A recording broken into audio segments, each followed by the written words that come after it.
My name is Diana, I'm 32, and I never thought my own mother would break my 10-year-old son's heart to please my manipulative sister. Standing in my childhood home, watching my mother Linda throw Tyler's Superman decorations into trash bags while my sister Bethany smirked nearby, I felt my world collapse. 2 months of planning, every extra shift I worked as a nurse, every dollar saved for this moment, destroyed because Bethany claimed her kids would feel left out. Tyler's face when he realized his birthday party was cancelled will haunt me forever. Before we dive into this heartbreaking story of family betrayal and ultimate triumph, I'd love to know where you're watching from. Drop your location in the comments below, and don't forget to hit that like button if you believe every child deserves to feel special on their birthday. Subscribe for more real family drama stories, and stick around because what happens next will shock you. Trust me, you won't want to miss how this mother fought back against impossible odds. The nightmare began months before Tyler's 10th birthday, though I didn't realize it then. After my ex-husband Jake abandoned us when Tyler was 5, I'd made it my mission to ensure my son never felt like he was missing out. Working double shifts at Metropolitan Hospital, pulling 16-hour days in the emergency ward, I scraped together every penny to make Tyler's birthdays magical. This year was supposed to be different. This year, I could finally afford the party Tyler had dreamed about since he was 7 years old. I remember Tyler's eyes lighting up when I told him we could have a real Superman party at the community center. Not just cake at home, not just a few friends in our tiny apartment, but an actual celebration with decorations, games, and all his classmates. For 2 solid months, I planned every detail. I booked Riverside Community Center for Saturday afternoon, ordered custom Superman tablecloths, balloons, and a cape for every child. I even splurged on a professional Superman costume rental and planned elaborate games. Tyler helped me create the invitation list, carefully writing out each classmate's name in his best handwriting. The excitement in our small apartment was infectious. Tyler would wake up every morning asking how many days were left. He'd practice his Superman poses in the mirror, telling me about which friends were most excited to come. I watched him gain confidence, saw him walking taller at school knowing he was finally going to have the kind of party other kids talked about. For the first time since Jake left, I felt like I was succeeding as a mother. I was giving my son something special, something that would make him feel valued and loved. My relationship with my family had always been complicated. Mom had her favorite, and it wasn't me. Bethany, 3 years younger, had been the golden child since birth. She married Kevin right out of college, had 3 kids in quick succession, and somehow managed to do everything wrong while still remaining mom's perfect daughter. When Bethany's kids had birthdays, they were small family affairs. Cake, maybe a few presents, nothing elaborate. But that was fine, she always said. Her children were learning the value of simplicity. I should have seen the warning signs. 3 weeks before Tyler's party, Bethany started asking pointed questions. How much was I spending? Wasn't it excessive for a child? Were the other parents going to feel pressured to do something similar? She wrapped her concerns in fake sisterly worry, but I caught the edge in her voice. I brushed it off, telling myself she was just being protective. I had no idea she was already plotting my son's heartbreak. The day before the party, I took Tyler to pick up the Superman costume and final decorations. He was practically vibrating with excitement, chattering about which friends would love the games we'd planned. We stopped by Mom's house to show her the costume and go over final details. She'd volunteered to help set up decorations early Saturday morning, and I was grateful for the support. Tyler ran around her living room in his cape, and for a moment, everything felt perfect. My son was happy, my family was involved, and I'd successfully created something beautiful. That night, I barely slept. Not from stress, but from pure joy. I kept thinking about Tyler's face when he saw the decorated hall, when his friends arrived, when he blew out the candles on his superhero cake. I imagined taking pictures that would fill our apartment walls, memories that would last forever. I fell asleep smiling, completely unaware that Bethany had spent the evening on the phone with Mom, weaving a web of manipulation that would destroy everything. Saturday morning arrived bright and beautiful. Tyler woke up singing "Happy Birthday" to himself, bouncing on his bed like the superhero he felt like. I made his favorite pancakes shaped like the Superman logo, and we headed to Mom's house to pick her up before going to set up the party. Walking up the familiar front steps, Tyler's hand in mine, I felt profound gratitude. Despite everything we'd been through, we were going to celebrate my son properly. The door opened before we could knock. Mom's face was grim, apologetic, but determined. Behind her stood Bethany with red-rimmed eyes and Kevin looking uncomfortable. My stomach dropped before anyone said a word. Tyler squeezed my hand, sensing something was wrong. That's when I saw the boxes in the hallway, filled with our decorations, our carefully chosen party supplies, our dreams. "Diana, we need to talk," Mom said, but she wouldn't meet my eyes. Bethany stepped forward with crocodile tears streaming down her face. She launched into a prepared speech about her children feeling left out, about how unfair it was to throw such an elaborate party when her kids never got anything like that. She talked about family unity, about teaching children humility, about how I was setting a bad example. Every word was calculated, designed to make me feel guilty for wanting to celebrate my son. Mom nodded along, completely buying into Bethany's performance. She talked about how important it was for Tyler to learn that family comes first, that sometimes we have to make sacrifices for others' feelings. The irony was staggering. Where was this concern for feelings when Tyler spent years watching other kids have parties while we couldn't afford them? Where was the family unity when Jake left and I struggled alone? Tyler understood before I did. Children have an instinct for these things, a brutal honesty that cuts through adult pretense. He realized his party was being cancelled, that his birthday was being sacrificed for his cousin's theoretical hurt feelings. He didn't cry at first. He just stared at Bethany with the kind of disappointed confusion that breaks your heart. Then he asked the question that shattered me, "Why don't you want me to have a birthday, Aunt Bethany?" Bethany's response to Tyler's innocent question revealed the depth of her cruelty. Instead of addressing him directly, she turned to me with fresh tears, claiming I'd taught Tyler to be manipulative and guilt-tripping. She painted my son's honest confusion as evidence that I was raising him wrong, that canceling the party would actually be a valuable lesson in humility. Mom nodded approvingly, completely under Bethany's spell. I watched in horror as my sister twisted Tyler's heartbreak into proof of her righteousness. The manipulation had been masterful in its execution. Over the previous weeks, Bethany had been systematically calling family members, painting a carefully constructed picture of me as the selfish sister trying to show off. She told Aunt Carol that I was spending irresponsibly, implying I was neglecting bills to fund Tyler's extravaganza. She informed Uncle Mike that I was pressuring other parents to spend money they didn't have. She even reached out to my cousin Jennifer, suggesting that Tyler was becoming spoiled and entitled under my parenting. What made it worse was how Bethany framed her concern. She never directly criticized me to Mom. Instead, she expressed worry about Tyler's character development, about the message we were sending to her children about family values. She wondered aloud whether celebrating one child so elaborately might create resentment among the cousins. She suggested that a smaller, family-only celebration would be more meaningful, more in line with the values we were raised with. Mom ate it up completely. Linda had always prided herself on being a practical woman who valued substance over flash. Bethany knew exactly which buttons to push, appealing to Mom's sense of righteousness and family tradition. She painted herself as the concerned sister trying to preserve family harmony while I was the reckless one disrupting the peace. The fact that this concern only emerged after months of planning was conveniently ignored.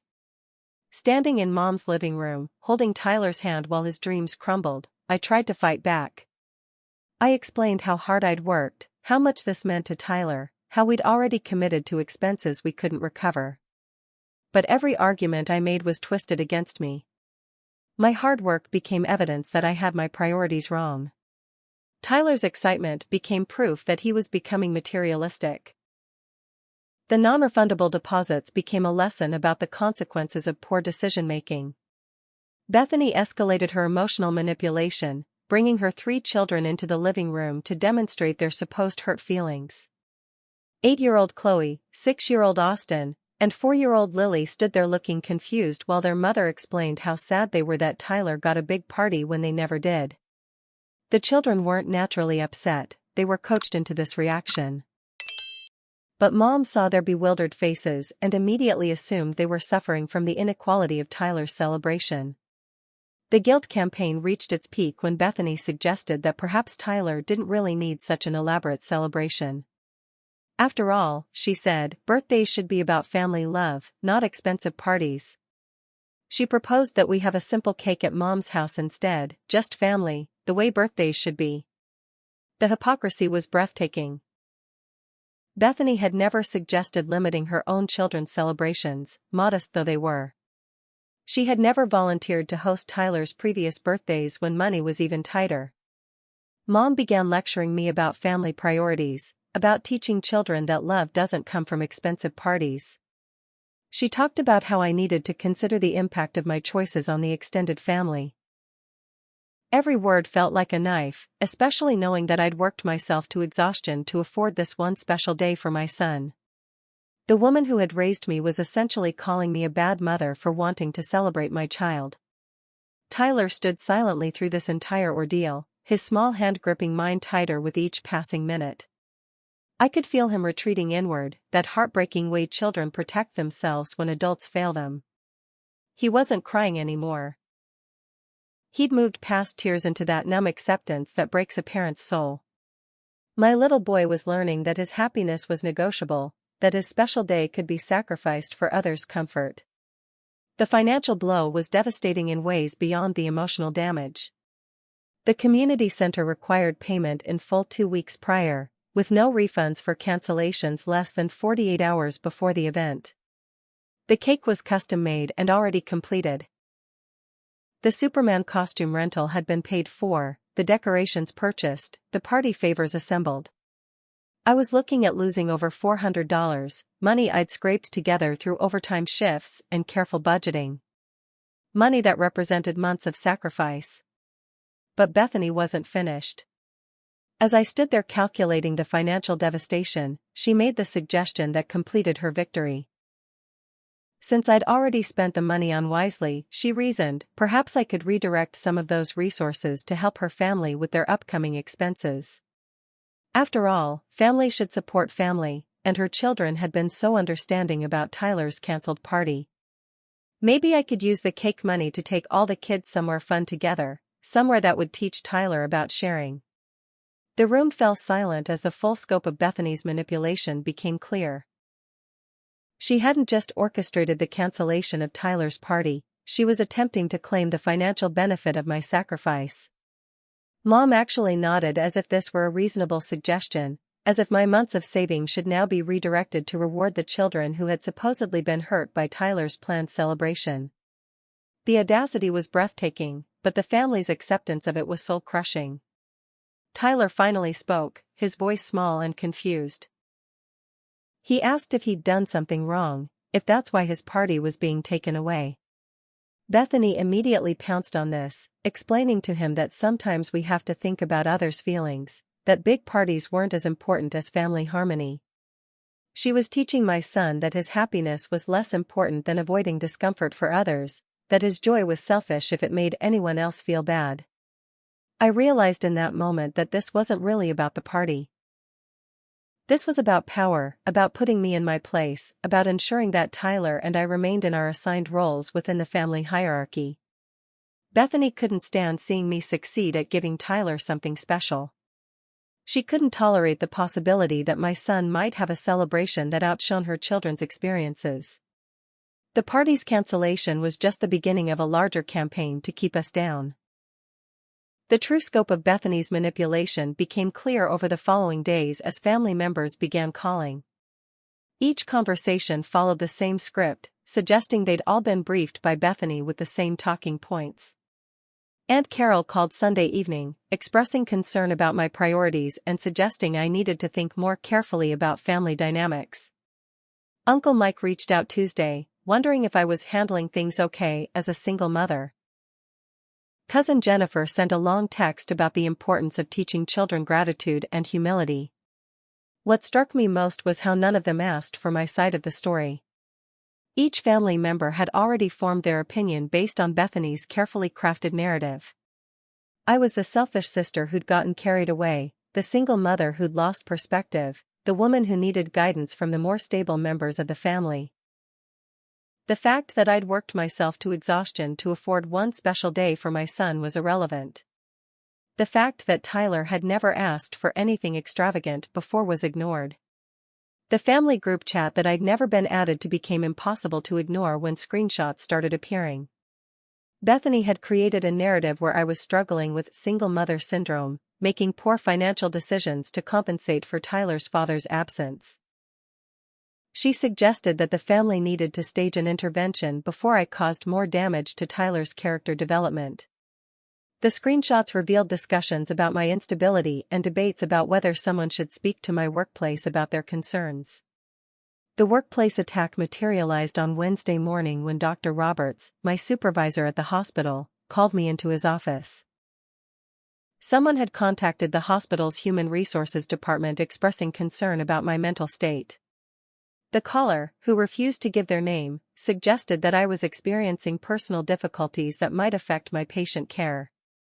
They mentioned erratic decision-making, financial instability, and potential impacts on my son's welfare.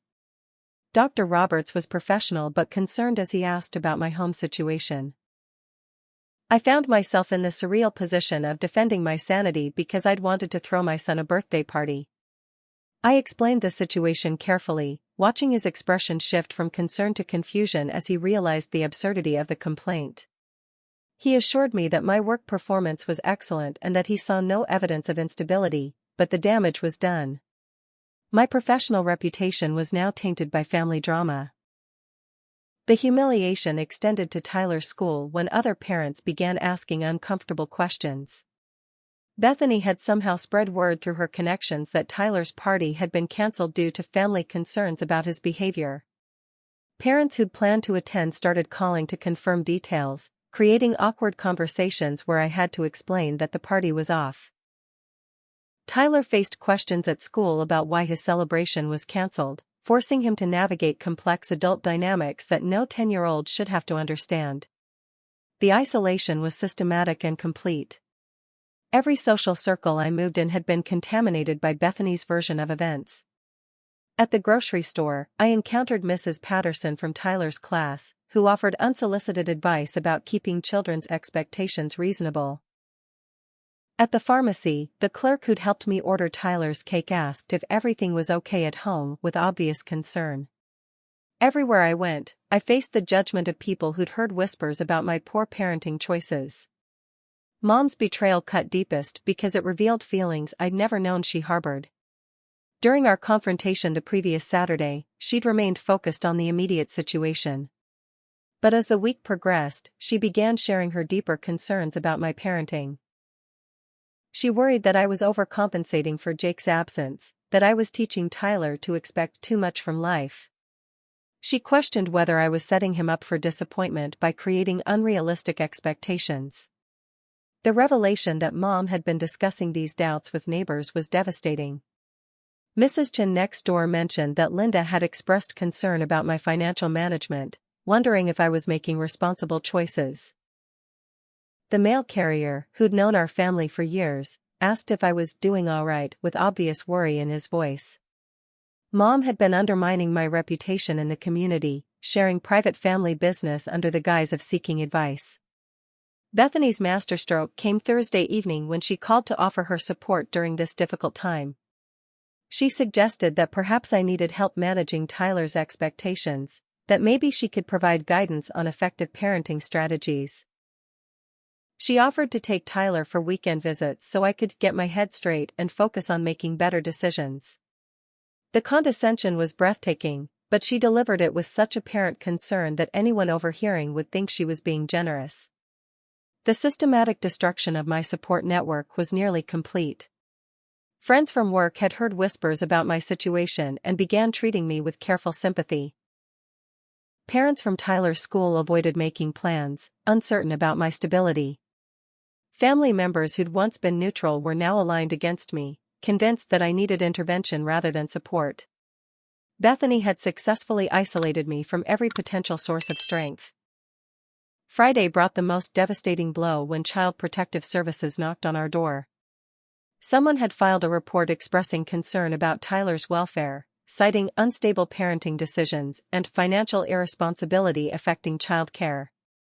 The social worker, Ms. Rodriguez, was kind but thorough as she inspected our apartment and interviewed Tyler privately. The humiliation of having my home examined, my parenting questioned, my son's safety investigated was almost unbearable. Tyler handled the interview with heartbreaking maturity, explaining to Ms. Rodriguez that he lived with just his mom and that she worked very hard at the hospital. When asked about the cancelled party, he said simply that his aunt didn't want him to have one because it would make his cousins sad.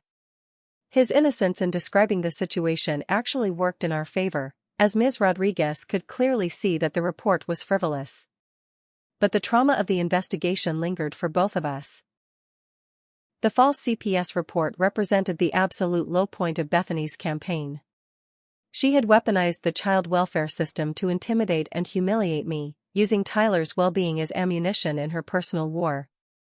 The fact that she was willing to potentially traumatize a child to prove her point revealed the depth of her malice. This wasn't about protecting her children's feelings anymore, this was about destroying mine completely.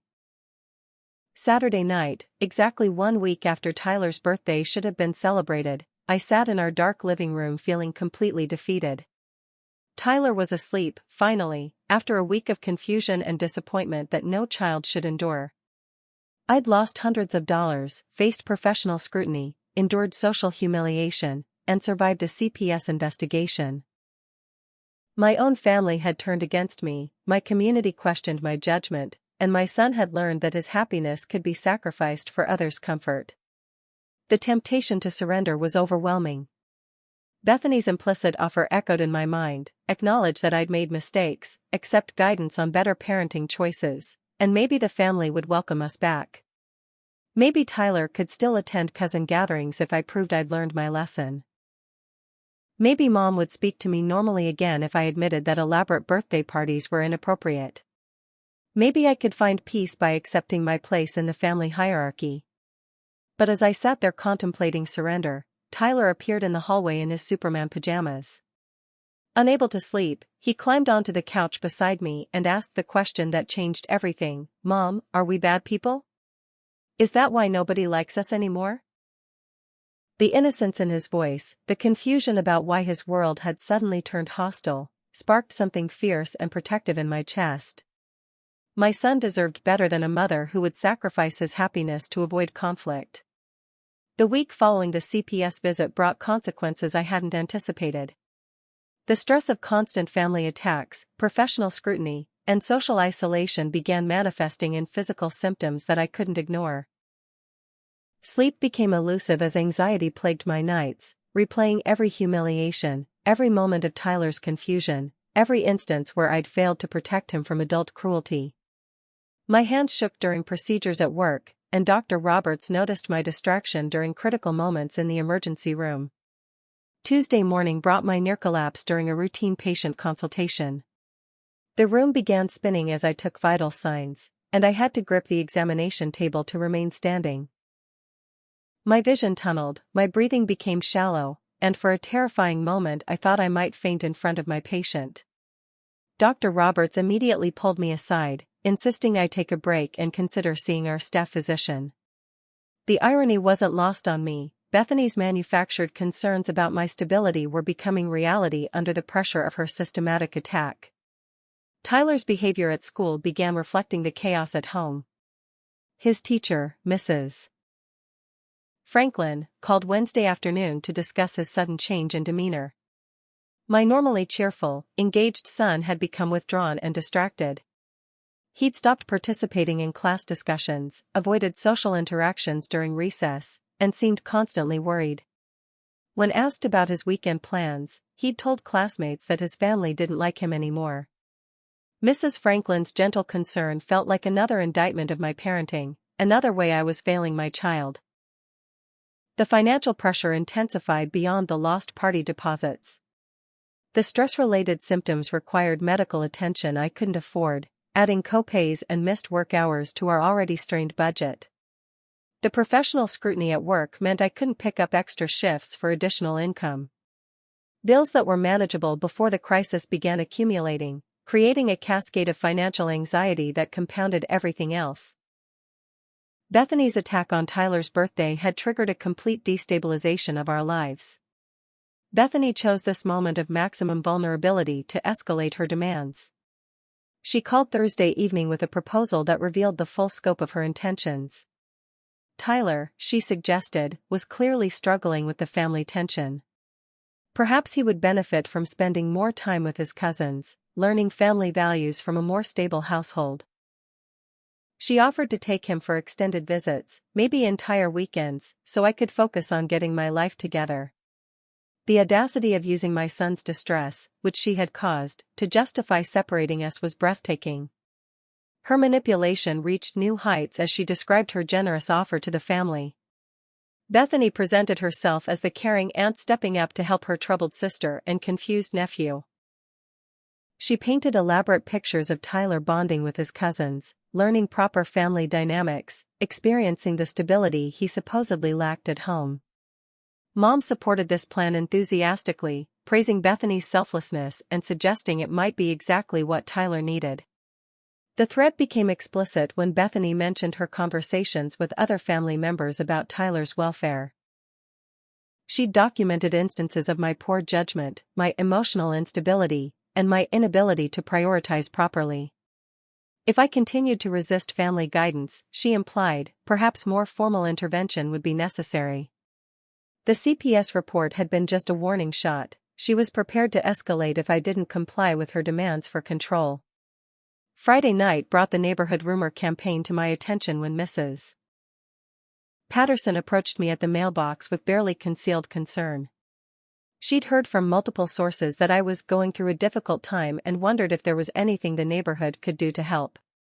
The careful way she spoke, the pitying looks from other residents, the sudden offers of assistance all pointed to a coordinated whisper campaign about my mental state and parenting struggles. The rumors were crafted with surgical precision to damage my reputation while maintaining plausible deniability. Bethany had never directly told anyone I was unstable. She'd simply shared concerns about my recent choices and wondered aloud about Tyler's well-being. She'd mentioned my exhaustion from working too many hours, my emotional response to the party cancellation, my defensive reaction to family guidance. Each kernel of truth was twisted into evidence of larger problems. Saturday morning brought my moment of near-complete surrender. Sitting at our kitchen table, surrounded by unpaid bills and facing another empty weekend where Tyler would ask about family gatherings we weren't welcome to attend, I seriously considered Bethany's implicit offer. Maybe admitting I'd been wrong about the party would restore family peace. Maybe accepting her guidance would prove I was willing to change. Maybe sacrificing my pride was worth giving Tyler access to his extended family again. The breaking point came when Tyler found me crying at the kitchen table and asked if he needed to go live with Aunt Bethany. His matter-of-fact delivery of this question revealed that he'd been listening to adult conversations, processing threats that no child should have to understand. The realization that my 10-year-old was preparing himself for potential abandonment, that Bethany's psychological warfare had reached him directly, ignited a protective fury I'd never experienced. Tyler's next words completed my transformation. I don't want to live with Aunt Bethany, but I will if it makes everyone happy again. The selfless resignation in his voice, his willingness to sacrifice his own comfort for adult peace, showed me exactly what I was teaching him through my passivity. My son was learning that his needs were negotiable, that family harmony was more important than his happiness, that love came with conditions and could be withdrawn for poor behavior. Sunday evening brought Bethany's final ultimatum, delivered with fake tearful concern during a phone call witnessed by Mom. She'd spoken with Kevin and decided they were prepared to take Tyler temporarily while I received the help I obviously needed. She'd researched counseling options for single mothers, found support groups for people struggling with financial management, and identified resources for stress-related health issues. Her offer to handle Tyler's care during my recovery was presented as ultimate sisterly sacrifice. The call ended with Bethany's deadline. I had until the following weekend to accept help or she would need to explore other options for Tyler's welfare. The threat was clear without being explicit. Submit to her authority and accept the role of grateful, troubled sister receiving guidance, or face escalated consequences that could include legal challenges to my custody. She'd created a situation where resistance appeared to be evidence of the mental instability she'd been documenting. That night, lying awake beside Tyler who'd crawled into my bed seeking comfort, I faced the stark reality of our situation. Bethany had successfully isolated us from family support, damaged my professional reputation, undermined my community standing, and created documentation of parenting concerns. She'd weaponized the child welfare system, manipulated family dynamics, and positioned herself as Tyler's potential savior. The systematic nature of her campaign was becoming clear, but so was its ultimate weakness. The realization that crystallized my resolve was simple but powerful. Bethany's entire strategy depended on my cooperation. Every manipulation required my participation, every humiliation needed my acceptance, every threat relied on my fear. She could orchestrate family pressure, but she couldn't force me to internalize her narrative. She could create professional scrutiny, but she couldn't manufacture actual incompetence. She could spread rumors, but she couldn't control how I responded to them.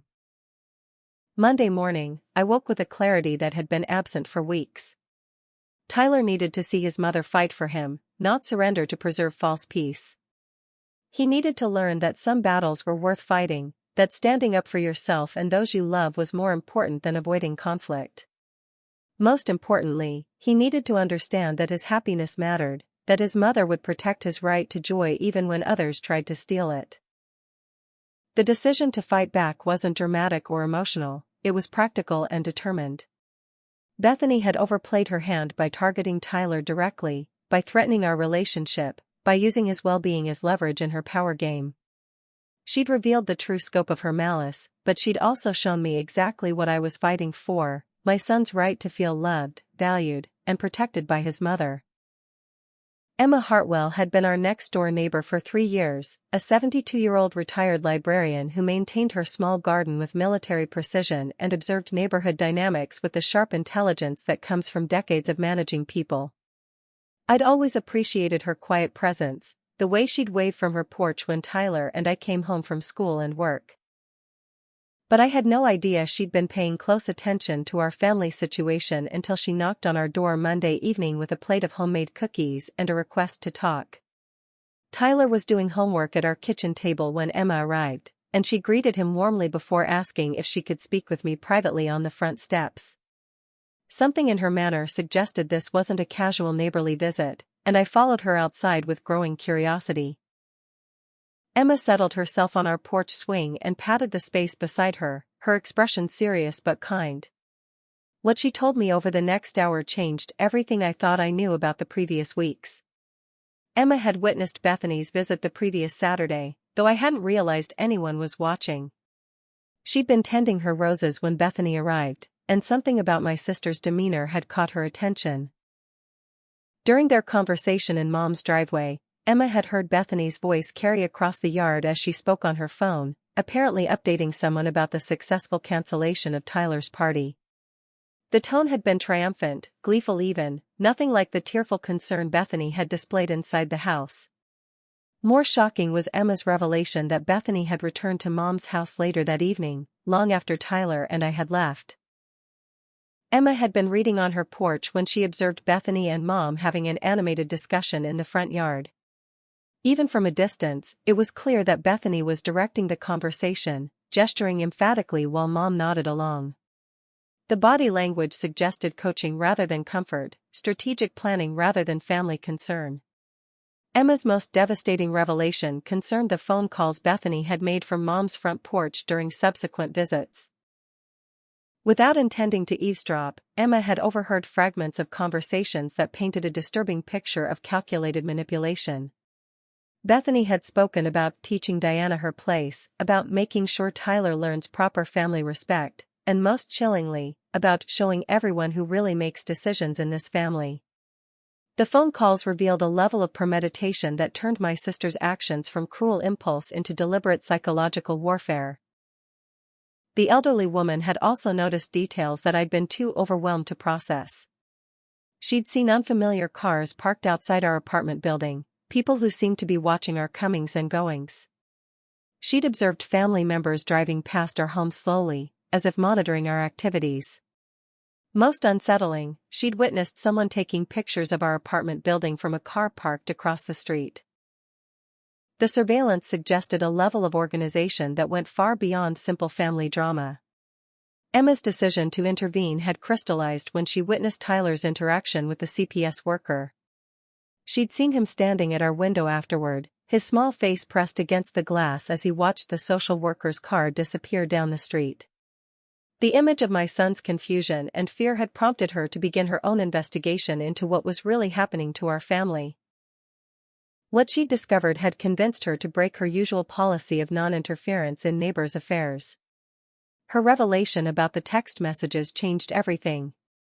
Emma's granddaughter worked at the same cell phone store where Bethany was a customer, and family connections in small communities create unexpected information networks. Through careful inquiry, Emma had learned that Bethany had been sending a flurry of text messages to various family members, coordinating responses and ensuring everyone received the same talking points. The messages revealed the existence of a group chat specifically created to manage the Diana situation. Most damaging was Emma's discovery of Bethany's social media activity during the crisis. While I'd been too distraught to monitor online platforms, Emma had thought to check Facebook and Instagram for posts about our family. Bethany had been documenting the entire campaign, sharing carefully crafted updates about her concern for Tyler's well-being and her efforts to help her struggling sister. The posts painted her as a devoted aunt making sacrifices to protect her nephew from his mother's poor choices. Emma showed me screenshots she'd carefully captured of Bethany's posts, and the evidence was damning. Posts described Tyler as confused and acting out due to instability at home. Updates detailed Bethany's generous offers to provide Tyler with proper family structure during his mother's difficulties. Comments from family members praised Bethany's patience and selflessness while expressing concern about my mental state and parenting decisions. The online narrative perfectly supported the offline campaign of isolation and character assassination. The most shocking revelation concerned the CPS report. Emma's network of community connections had revealed that the initial complaint hadn't come from an anonymous concerned citizen as I'd assumed. The report had been filed by someone with detailed knowledge of our family situation, someone who knew specific details about Tyler's routines, my work schedule, and our financial circumstances. The precision of the information suggested that the report had come from within our family circle, not from a worried stranger. Emma's investigation had also uncovered the source of the workplace complaints.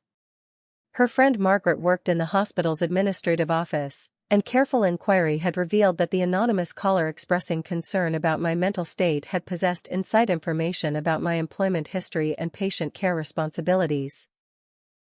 The caller had known details about my schedule, my supervisor's name, and specific protocols that only someone with access to hospital information would understand. The professional attack had been precisely targeted and well-informed. Tyler's presence during Emma's revelations added another layer of complexity to our situation. He'd been listening from the kitchen doorway, and his questions revealed how much he'd absorbed about the adult conflicts surrounding him. He asked Emma why his aunt would want to hurt us, why his grandmother believed bad things about his mother, and most heartbreakingly, whether he was the reason everyone was fighting. Emma's gentle responses helped him understand that sometimes adults make mistakes, that family conflicts aren't children's fault, and that good people sometimes get confused about what's right.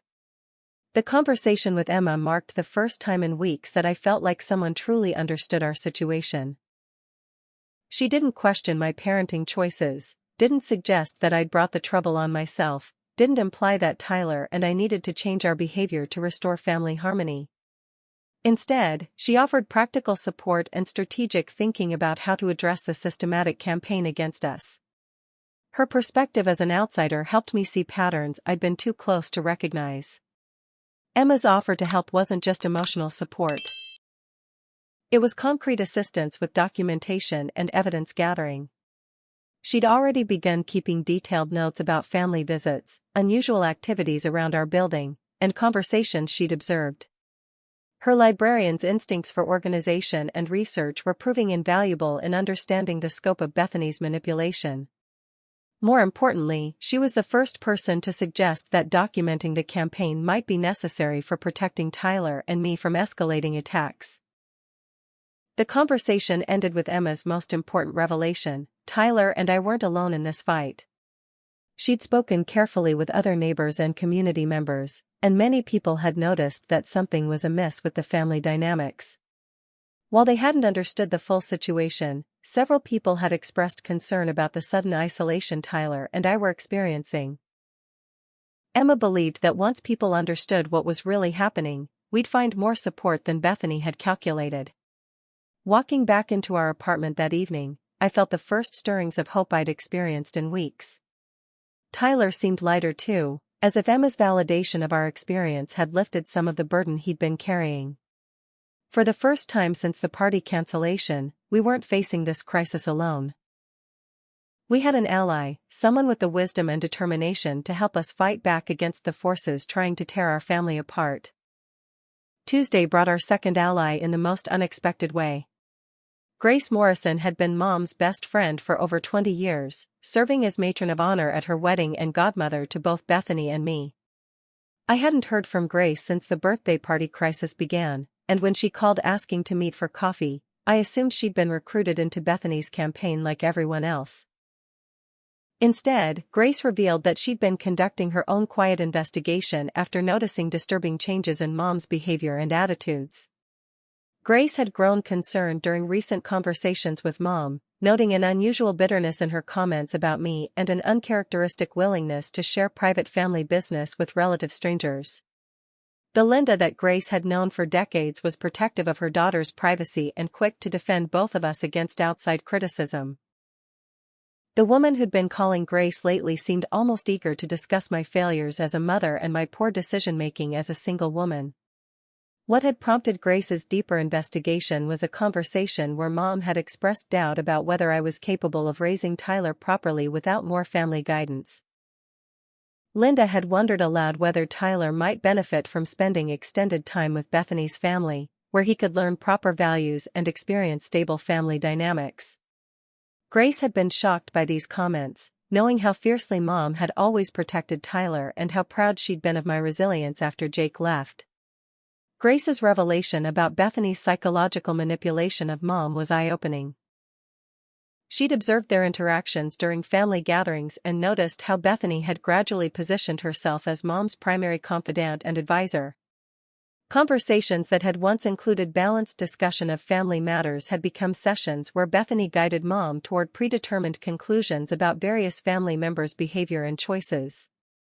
The systematic nature of Bethany's influence became clear through Grace's careful observations. She'd watched Bethany plant seeds of doubt about my parenting during casual conversations, always framed as loving concern rather than criticism. Comments about Tyler needing more male influence, suggestions that I was overwhelmed by single parenthood, questions about whether I was making the best financial decisions, all delivered with apparent worry rather than judgment. Grace had also noticed how Bethany controlled information flow within the family, ensuring that Mom heard about my supposed struggles and mistakes while filtering out evidence of our successes and happiness. When Tyler had won a school art contest, Bethany had focused the conversation on whether encouraging his artistic interests was practical for his future. When I'd received recognition at work for excellent patient care, Bethany had wondered whether I was spending too much time focused on career advancement instead of home life. Most concerning to Grace was her realization that Mom was beginning to question memories of our family history. Linda had started expressing doubt about whether I'd really been as responsible and capable as she'd previously believed. She wondered whether she'd been too permissive in allowing me to make independent decisions about Tyler's upbringing. Grace recognized this as a classic pattern of psychological manipulation, where the target's confidence in their own perceptions and memories becomes systematically undermined. Grace's investigation had extended beyond observing family dynamics to researching Bethany's broader social patterns. Through mutual acquaintances, she'd learned that our family wasn't the first to experience Bethany's divisive behavior.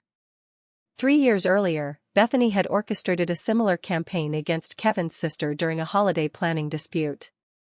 The pattern was consistent: manufactured crisis, emotional manipulation, family isolation, and ultimate submission or estrangement. The revelation that Bethany had successfully manipulated other families provided both validation and strategy. Grace had spoken discreetly with Kevin's sister, learning about the tactics Bethany used and the psychological pressure points she exploited. The conversation had revealed that Bethany's campaigns followed predictable patterns, which meant they were also defensible once you understood the methodology. Grace's most valuable contribution was her detailed knowledge of Mom's psychological vulnerabilities and decision-making processes. She understood which arguments would resonate with Linda and which approaches would backfire. More importantly, she knew how to present information in ways that would help Mom recognize the manipulation she'd been subjected to without making her feel foolish for falling victim to it. The plan Grace proposed was both simple and sophisticated.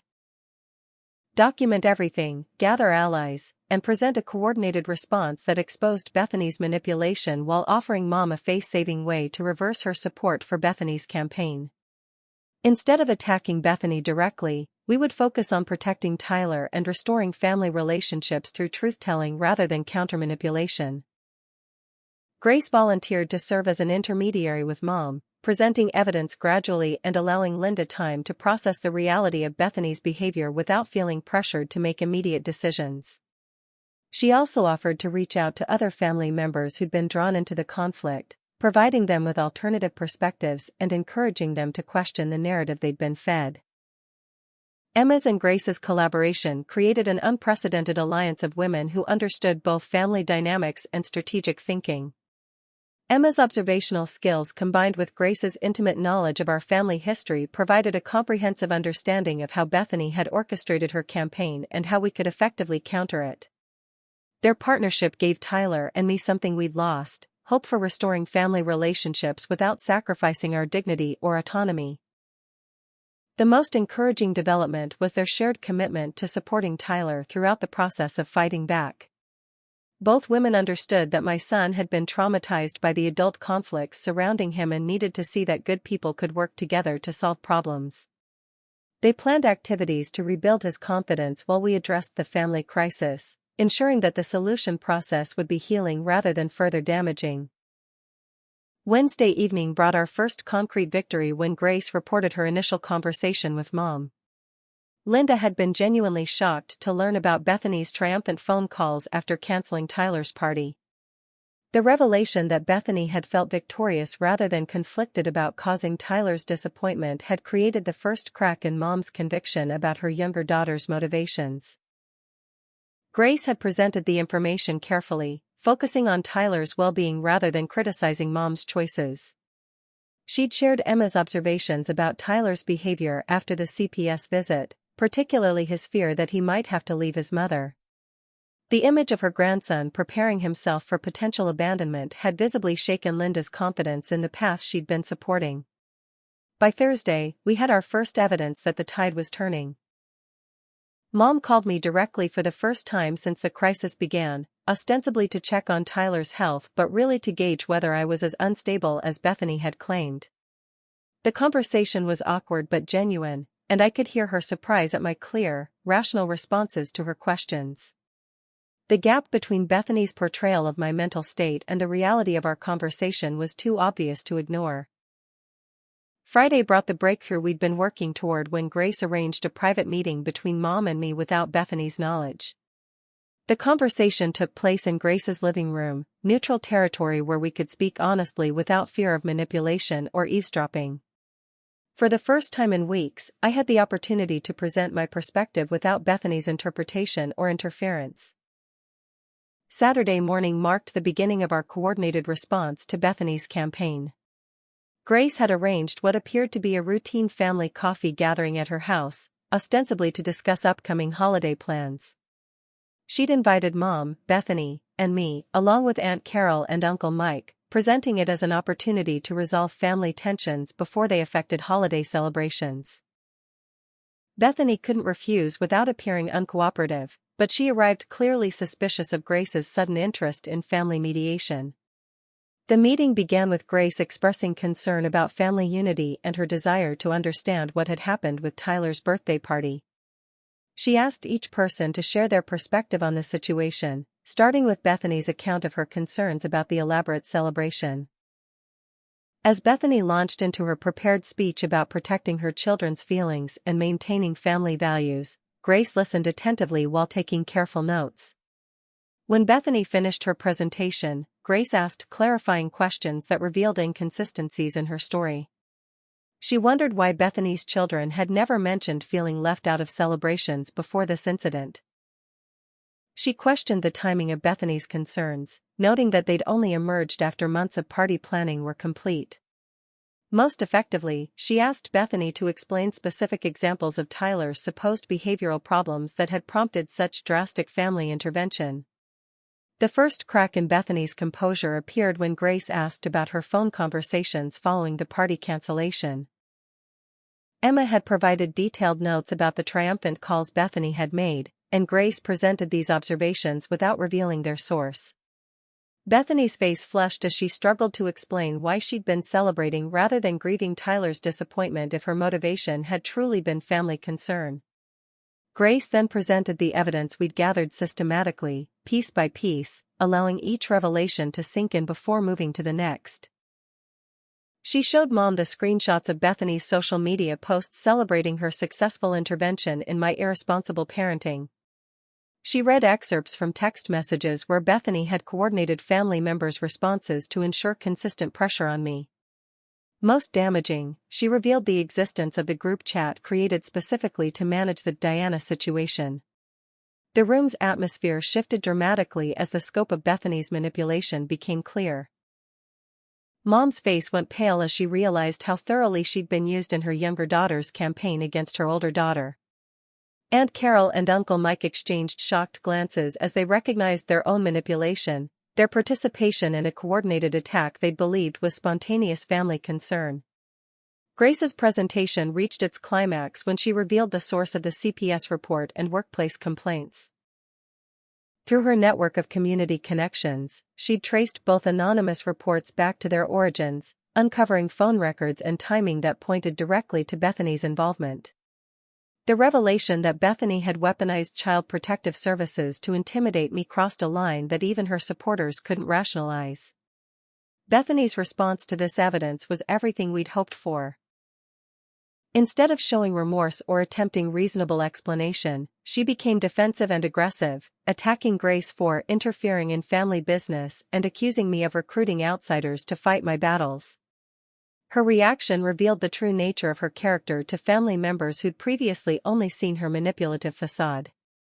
The most powerful moment came when Grace asked Bethany directly whether she believed Tyler deserved to feel loved and celebrated on his birthday. Bethany's response focused entirely on her own children's feelings, her family's values, and my need for humility, never once acknowledging Tyler's right to joy or my right to celebrate my son. The glaring absence of concern for Tyler's well-being in her answer shocked everyone present. Mom's transformation during this meeting was remarkable to witness. As each piece of evidence was presented, I could see her processing the gap between Bethany's portrayal of events and their reality. The woman who'd raised me was still there beneath the manipulation, and she was horrified to realize how she'd been used to hurt her own grandson and daughter. Her questions to Bethany became increasingly sharp and pointed. The meeting reached its turning point when Mom directly confronted Bethany about the manufactured nature of her concerns. Linda demanded to know why Bethany had never expressed worry about Tyler's character development before this incident, why her intervention had been so sudden and complete, and why she'd felt the need to involve outside agencies in family business. Bethany's inability to provide satisfactory answers completed her exposure. Uncle Mike's response was particularly gratifying because he'd been one of Bethany's strongest supporters during the crisis. As a father himself, He was appalled to learn that Tyler's safety and happiness had been sacrificed for adult power games. His questions to Bethany about her willingness to traumatize a child revealed the moral bankruptcy of her entire campaign. The meeting concluded with a clear consensus that Bethany's behavior had been unacceptable and that immediate steps needed to be taken to repair the damage she'd caused. Mom tearfully apologized to me for believing Bethany's manipulation, acknowledging that she'd failed Tyler and me when we most needed family support. Aunt Carol and Uncle Mike echoed these sentiments, expressing shame about their participation in Bethany's campaign. Grace's final masterstroke was presenting a plan for moving forward that focused on Tyler's well-being rather than Bethany's punishment. She suggested a family celebration to make up for his cancelled birthday, a public acknowledgement that he'd been wrongly hurt, and a commitment from all family members to support his emotional recovery from the ordeal. The focus on healing rather than revenge demonstrated the difference between our approach and Bethany's destructive tactics. Bethany's isolation in the room was complete by this point. Faced with unanimous family rejection of her behavior and demands for accountability, she had no choice but to accept responsibility or remove herself from the situation. Her attempt to storm out dramatically was undermined when Grace calmly noted that leaving wouldn't resolve the damage she'd caused or restore her relationships with family members who now understood her true nature. The immediate aftermath of the meeting brought swift changes to our family dynamics. Mom called me that evening to arrange an immediate visit with Tyler, expressing desperate need to apologize to him personally for the hurt she'd helped cause. Aunt Carol and Uncle Mike sent lengthy text messages acknowledging their mistakes and asking how they could help repair Tyler's trust in his extended family. Sunday brought the most satisfying development when several family members who'd participated in Bethany's group chat began sharing screenshots of her messages with Mom and Grace. The evidence revealed the full scope of her manipulation campaign, including contingency plans for escalating pressure if I didn't submit to her authority. The systematic nature of her psychological warfare was now documented and undeniable. The legal consequences Grace had researched became relevant when Bethany attempted to minimize her role in the CPS report and workplace complaints. The documentation we'd gathered provided grounds for harassment charges if she continued her campaign against Tyler and me. The threat of legal action forced Bethany to acknowledge that her behavior had crossed lines that could result in serious consequences. Monday morning brought the most wonderful sound I'd heard in weeks, Tyler laughing. Grace and Emma had arrived early to begin preparations for the surprise celebration they'd orchestrated, and Tyler's delight in discovering their secret planning was infectious. The community center, which I'd lost money on weeks earlier, had been reserved again through Grace's connections and Emma's determination to right the wrongs my son had suffered. The decorations were more elaborate than anything I could have afforded originally. Emma had contacted every neighbor on our street, Grace had reached out to Tyler's teachers and classmates' parents, and together they'd created a Superman celebration that exceeded every dream my son had harbored. The transformed community center featured professional decorations donated by local businesses who'd learned about Tyler's story and wanted to help restore a child's faith in adult goodness. Tyler's reaction to walking into the decorated hall was everything I'd imagined during those sleepless nights of planning months earlier. His eyes widened as he took in the Superman banners, the elaborate cape display, the custom cake that was 3 times larger than what I'd originally ordered. But more than the decorations, his wonder focused on the room full of people who'd come to celebrate him, to demonstrate that he was loved and valued by his community. The guest list was a testament to the power of truth over manipulation. Every child from Tyler's class attended, their parents having learned the real story behind the cancelled party and wanting to show their support. Neighbors who'd been fed rumors about my instability came to see the reality of our family relationships. Even hospital colleagues attended, Dr. Roberts among them, making clear their respect for my parenting and professional competence. Mom's transformation was complete as she watched Tyler open presents and play games with his friends. She'd spent the morning helping with setup, working alongside Emma and Grace to ensure every detail was perfect. Her guilt about participating in Bethany's campaign had motivated fierce determination to make amends, and seeing Tyler's happiness restored was clearly healing for her as well. The most powerful moment came when Tyler made his birthday wish and blew out the candles. Instead of the usual private hope for toys or adventures, he wished aloud that his family would always love each other and never fight again. The innocence of his desire for family harmony, despite everything he'd endured, moved many guests to tears and reminded everyone present why the celebration was so important. Bethany's absence from the celebration was noted by family members but didn't diminish the joy of the occasion. Her isolation was complete following the previous day's confrontation, and her attempts to rally support for her position had failed as evidence of her manipulation spread through our extended family. The celebration demonstrated the community support that Tyler and I had always possessed but that Bethany's campaign had temporarily obscured. Grace made a brief speech during the party about the importance of protecting children's joy and supporting families through difficult times. Without mentioning Bethany by name, she acknowledged that adults sometimes make mistakes that hurt children, but that communities have the power to heal those wounds through love and support. Her words provided context for guests who knew something had gone wrong but didn't understand the full story.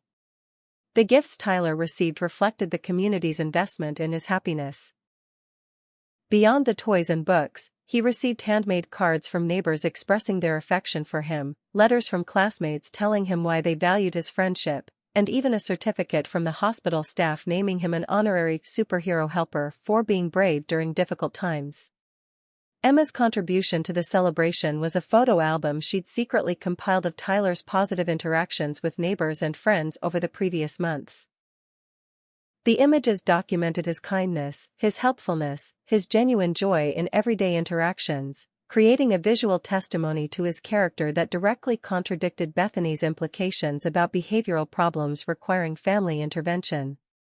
The party's success was measured not just in Tyler's happiness but in the relationships restored and strengthened through the shared experience of supporting a child who'd been wronged.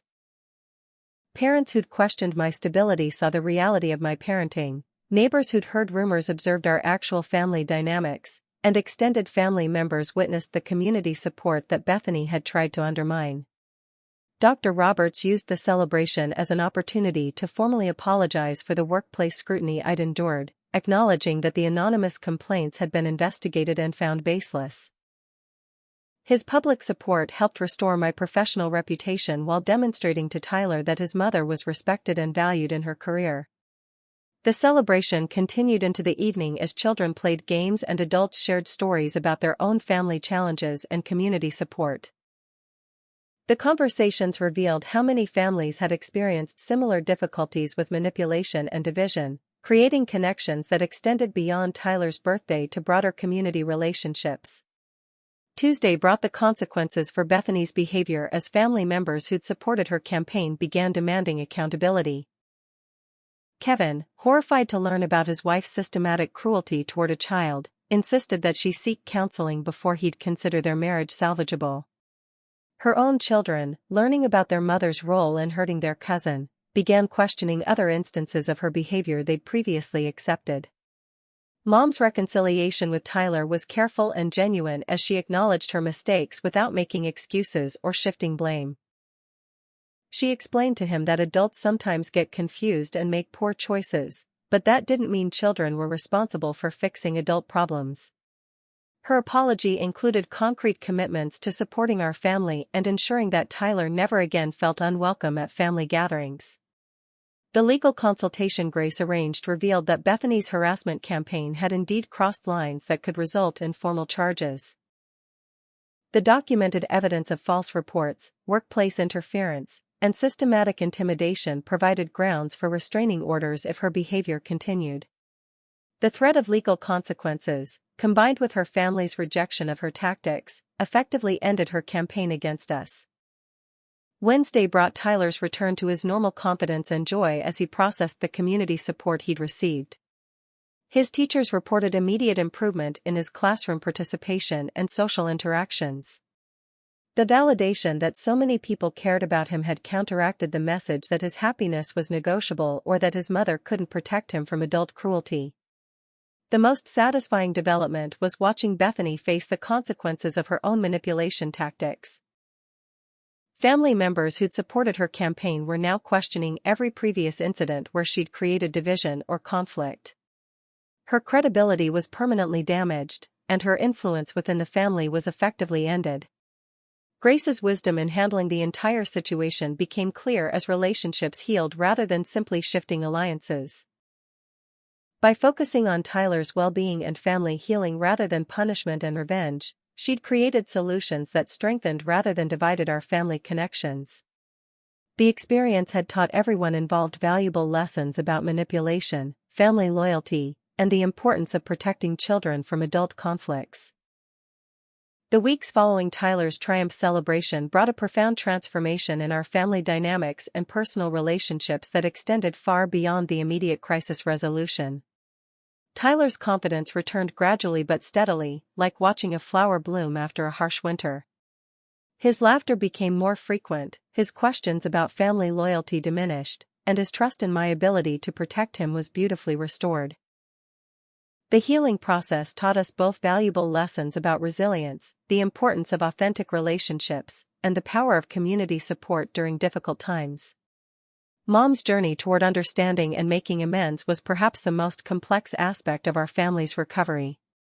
Linda spent considerable time in therapy, working to understand how she'd been manipulated and developing tools to recognize similar tactics in the future. Her relationship with Tyler required patient rebuilding as she proved through consistent actions that her love for him was unconditional. She established new traditions with us, including weekly dinners at her home where Tyler felt safe to express his feelings and ask questions about the difficult period we'd all endured. Grace's role in our healing extended far beyond the immediate crisis intervention. She became Tyler's honorary grandmother, providing him with stable adult support while helping him process the complex emotions surrounding family betrayal and reconciliation. Her wisdom about human nature and family dynamics helped both Tyler and me understand that Bethany's behavior reflected her own problems rather than any deficiency in our character or worthiness of love. Emma's friendship evolved into the kind of deep community connection that sustains families through all of life's challenges. Her daily presence in Tyler's life, whether helping with homework or sharing stories from her extensive life experience, provided him with additional security and perspective. She taught him that families aren't just blood relatives but include all the people who choose to love and support each other consistently. The broader community relationships that emerged from our crisis created a support network I'd never experienced before. Parents from Tyler's school became genuine friends rather than mere acquaintances, united by shared values about protecting children and supporting families. Neighbors who'd previously exchanged only polite greetings became invested in Tyler's well-being and our family's success. The crisis had revealed community strength that had always existed but needed activation. Tyler's emotional processing of the ordeal demonstrated remarkable maturity as he learned to separate adult behavior problems from his own worth and security. He developed language for describing manipulation and unfair treatment, skills that would protect him throughout his life from people who might try to use guilt or fear to control him. Most importantly, he learned that standing up for yourself and those you love sometimes requires difficult conversations but ultimately strengthens rather than damages genuine relationships. My own growth through the experience was profound and lasting. The crisis forced me to develop skills in strategic thinking, evidence gathering, and alliance building that I'd never needed before but that served me well in both personal and professional contexts. I learned to trust my instincts about people's motivations, to document concerning behavior, and to seek support rather than trying to handle every challenge alone. The workplace relationships damaged during Bethany's campaign were not just restored but strengthened as colleagues witnessed my grace under pressure and my commitment to protecting my family. Dr. Roberts became a genuine mentor, helping me advance professionally while maintaining work-life balance. The experience demonstrated that personal challenges could actually enhance rather than undermine professional credibility when handled with integrity. Financial recovery from the crisis took several months but taught Tyler and me valuable lessons about money management, community resources, and the difference between wants and needs. The generosity we received from neighbors and friends during our difficult period inspired us to become more active in supporting other families facing challenges. Tyler learned that accepting help wasn't shameful but part of how communities function. Bethany's isolation within the family became permanent as other relatives recognized patterns of manipulation in their own relationships with her. Kevin's marriage counseling ultimatum led to their eventual separation when Bethany refused to acknowledge responsibility for her behavior or seek treatment for what therapists identified as narcissistic personality traits. Her children, initially confused by the family drama, gradually understood that their mother's treatment of Tyler had been wrong and began developing independent relationships with our side of the family. The legal threats that had loomed during the crisis never materialized as Bethany chose silence over continued confrontation once her support network collapsed. The documentation we'd gathered remained available if needed, but her withdrawal from our lives eliminated the need for formal intervention. The experience taught Tyler that sometimes the best way to handle bullies is to expose their behavior to people who can hold them accountable. Tyler's academic performance not only returned to previous levels but improved as the stress of family conflict was removed from his daily experience. His teachers noted increased creativity, better social skills, and enhanced leadership qualities that emerged as his confidence was restored. The experience had taught him empathy for other children facing difficult family situations and motivated him to become an advocate for fairness and kindness in his peer relationships. Grace's continued involvement in our lives brought richness and stability that Tyler had never experienced from extended family relationships. She became his confidant for problems too complex for peer discussion but not requiring parental intervention. Her presence provided Tyler with proof that adults could be trusted to keep their word, maintain consistent love, and prioritize children's well-being over their own convenience. Emma's integration into our daily routine created the kind of intergenerational relationship that benefits both children and elders. Tyler learned about history, gardening, and life wisdom while providing Emma with purpose and joy during her retirement years. Their friendship demonstrated that family connections could be chosen rather than just inherited, and that love could grow between people who started as strangers.